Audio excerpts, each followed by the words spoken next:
नमस्कार, आप देख रहे हैं ब्रेकिंग बिहार। लोक जनशक्ति पार्टी रामविलास के सुप्रीमो चिराग पासवान ने एनडीए छोड़ दिया है। जी हां, ऐसी खबरें शाम से चलनी शुरू हुई और बिहार का राजनीतिक पारा चढ़ गया और बड़े चैनलों ने इस खबर को चलाया। हालांकि सच्चाई से बिल्कुल अलग है। चिराग पासवान का पिछले दिनों की जो एक्टिविटी थी उसे लग रहा था कि भले ही एनडीए से नाराज है, लेकिन कई बार मंच से कैमरे के सामने चिराग पासवान ने यह दावा किया है कि किसी भी स्थिति में हम एनडीए के साथ हैं।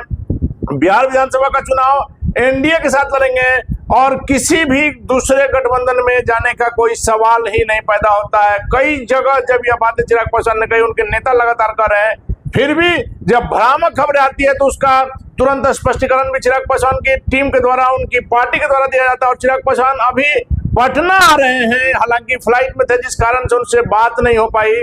लेकिन जब यह खबर चली तो जंगल की आग की तरह पूरे बिहार में, पूरे देश में यह खबर फैल गई कि क्या चिराग पासवान एनडीए को छोड़ दिए हैं, अकेले लड़ेंगे। फिर से 2020 की कहानी दोहराई जाएगी कि अकेले चिराग पासवान बिहार विधानसभा का चुनाव लड़ेंगे। लगातार ये अटकलें लग रही थी कि कभी प्रशांत किशोर के साथ जाएंगे, कभी मुकेश सहनी, प्रशांत किशोर, चिराग पासवान मिल करके एक अपना अलग मोर्चा बनाएंगे।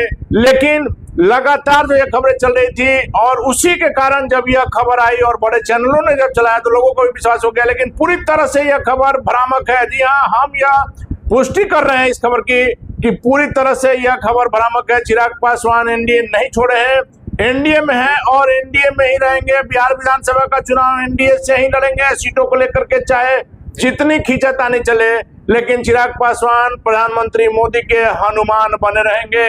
और हमारी बात की पुष्टि चिराग पासवान की पार्टी के राष्ट्रीय प्रवक्ता धीरेन्द्र मुन्ना ने भी की है। आप सुनिए क्या कुछ कहा है धीरेन्द्र मुन्ना ने। कुछ इलेक्ट्रॉनिक और प्रिंट मीडिया में चलाया जा रहा है कि हमारा पार्टी, मेरे नेता ने कुछ कहा है कि मैं एनडीए से अलग हूं। ये भ्रामक खबर है और इसमें कोई सत्यता नहीं है। हमारे नेता तो बराबर बोल रहे हैं कि मैं बिहार में 225 सीटों के साथ पुनः एनडीए की सरकार बनाऊंगा और मजबूत सरकार बनाऊंगा। ऐसे में जनता में भ्रम फैलाने की कोशिश हो रही है। मैं पूरे तौर पर अपनी पार्टी लोक जनशक्ति पार्टी रामविलास की तरफ से इसका खंडन करता हूं और कहीं पर अगर टाइपिंग मिस्टेक है तो इसको सुधार किया जाए और कृपया करके कोई ऐसी खबरें न चलाई जाए जिसके आपकी विश्वसनीयता पर ही सवाल खड़ा हो जाए।